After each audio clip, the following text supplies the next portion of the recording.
ನಾವು ವರ್ಷಕ್ಕೊಂದು ಮಾಡ್ತಕ್ಕಂಥ ಹಬ್ಬಕ್ಕೆ ನಮಗೆ ಪರ್ಮಿಷನ್ ಇಲ್ಲ ಅಂತಂದ್ರೆ ನಾವು ಇನ್ನೇಗೆ ಮಾಡ್ಬೇಕಿನ್ನ ವಾಟ್ಸ್ ಅ ಗೈಡ್ಲೈನ್. ಹೌದು ಹೌದು. ಸೊ ಏನಾದರೆ ಸಾಮಾಜಿಕವಾಗಿ ಎಲ್ಲ ನ್ಯಾಯ ಸಾಮಾಜಿಕ ನ್ಯಾಯವಾಗಿ ಇರಬೇಕು. ಹೌದು ತಾನೆ? ಒಬ್ರಿಗೊಂದು ಇನ್ನೊಬ್ರಿಗೊಂದು ಮಾಡ್ತಕ್ಕಂಥ ನ್ಯಾಯ ಕೋಲಾರ ಜಿಲ್ಲೆದಲ್ಲಿ ನಡೀತಾ ಇದೆ. ನೆನ್ನೆ ಫೋನ್ ಮಾಡಿ ಗಲಾಟೆ ಮಾಡಿದ್ದು ನೆನ್ನೆ ಕೊಟ್ಟಿದ್ದಾರೆ. ನಾವು ವರ್ಷಕ್ಕೊಂದು ಮಾಡ್ತಕ್ಕಂಥ ಹಬ್ಬಕ್ಕೆ ನಮಗೆ ಪರ್ಮಿಷನ್ ಇಲ್ಲ ಅಂತಂದ್ರೆ ನಾವು ಇನ್ನೇಗೆ ಮಾಡ್ಬೇಕಿನ್ನ ವಾಟ್ಸ್ ಅ ಗೈಡ್ಲೈನ್. ಗೊತ್ತಿಲ್ಲ. ವೈಲೆನ್ಸ್ ಕ್ರಿಯೇಟ್ ಆಗುತ್ತೆ. ಎಲ್ಲಿ ವೈಲೆನ್ಸ್ ಕ್ರಿಯೇಟ್ ಆಗಿದೆ? ಏನು ಕೋಲಾರ ಜಿಲ್ಲೆಯಲ್ಲಿ ವೈಲೆನ್ಸ್ ಎಲ್ಲಿ ಕ್ರಿಯೇಟ್ ಆಗಿದೆ? ಗಲಾಟೆಗಳಾಗುತ್ತೆ ಇವತ್ತವರೆಗೂ ಯಾವ್ದಾದ್ರು ಯಾರು ತೋರಿಸಿ. ಯಾಕಿಲ್ಲ? ನಾರ್ತ್ ಕರ್ನಾಟಕ ಹುಬ್ಳಿ ಆ ಕಡೆ ಯಾಕಿಲ್ಲ? ಎಲ್ಲ ಕಡೆ ಕೊಟ್ಟಿದ್ದಾರೆ. ನನ್ನ ಕೋಲಾರ ಜಿಲ್ಲೆ ಏನು ಅನ್ಯಾಯ ಮಾಡಿದ್ರು? ವರ್ಷಕ್ಕಿರೋದೇ ಯುವಕರು ಒಂದು ಹಬ್ಬಕ್ಕೆ ಅದು ಕೊಟ್ಟಿಲ್ಲ ಅಂತಂದ್ರೆ ಅದರ ಅರ್ಥ ಏನು? ನಿಮಗೆ ಗೈಡ್ಲೈನ್ಸ್ ಫಿಕ್ಸ್ ಮಾಡಿ. ಇಷ್ಟಿಂದ ಇಷ್ಟು ಟೈಮ್ ಮಾಡ್ತೀವಿ, ಈ ಕಡೆ ಅಂತ ಮಾಡಿ. ಅದನ್ನು ಮೀರಿದ್ರೆ ನೀವು ಕೊಡಬೇಡಿ. ಎಲ್ಲ ಕಡೆ ಡಿ ಜೆ ನಿಲ್ಲಿಸುತ್ತೆ ಅಂದ್ಬಿಟ್ರೆ ಅದು ನಾವು ಎಲ್ಲಿ ಹೋಗ್ಬೇಕು ಅರ್ಥ ಆಗ್ತದೆ. ನೀವಿರೋದು ಡಿಪಾರ್ಟ್ಮೆಂಟ್ ಸರಿಪಡಿಸಕ್ತಾನೆ ನೀವಿರೋದು.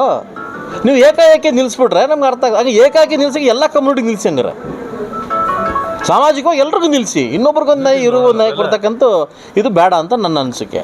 ಇದು ನನ್ನ ಕೋಲಾರ ಜಿಲ್ಲೆಯಿಂದ ನನ್ನ ಆರೋಪ ಇದು. ಯಾಕಂದ್ರೆ ಸಾಕಷ್ಟು ಜನ ಯುವಕರು ಪಾಪ ಏನೋ ಒಂದು ಆಸೆ ಪಟ್ಕೊಂಡು ಮಾಡ್ತಾರೆ, ವರ್ಷಕ್ಕೊಂದ್ಸಲ ಮಾಡ್ತಾರೆ.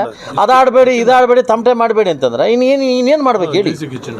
ಪರಂಪರೆಯಿಂದ ಬಂದಿರತಕ್ಕಂಥದ್ದು ಇವತ್ತೇನು ಹೊಸ್ದಾಗಿ ಬಂದಿಲ್ವಲ್ಲ ಇದು. ಗಣೇಶನ ವಿಸರ್ಜನೆ ಪರಂಪರೆಯಿಂದ ಬಂದಿದೆ, ಇವತ್ತೇನು ಬಂದಿದ್ಯಾ? ನಿಮಗೆ ವೈಲೆನ್ಸ್ ಕ್ರಿಯೇಟ್ ಆಗಿದ್ರೆ ಗೈಡೆನ್ಸ್ ಫಿಕ್ಸ್ ಮಾಡಿ, ನಿಮ್ಗೊಂದು ಟೈಮ್ ಫಿಕ್ಸ್ ಮಾಡಿ, ಅದ್ರ ಪ್ರಕಾರ ಮಾಡಲಿ.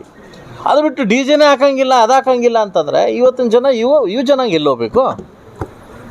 ಇದು ನಮ್ಮ ಪರಂಪರೆ ಹಬ್ಬನ ನಾವು ಕೇಳ್ತೀವಿ, ನಮ್ಮ ಅಕ್ಕನ ನಾವು ಕೇಳ್ತಿದ್ವಿ ಅಷ್ಟೇ. ಅದು ಬೇರೆ ಇನ್ನೇನಿಲ್ಲ.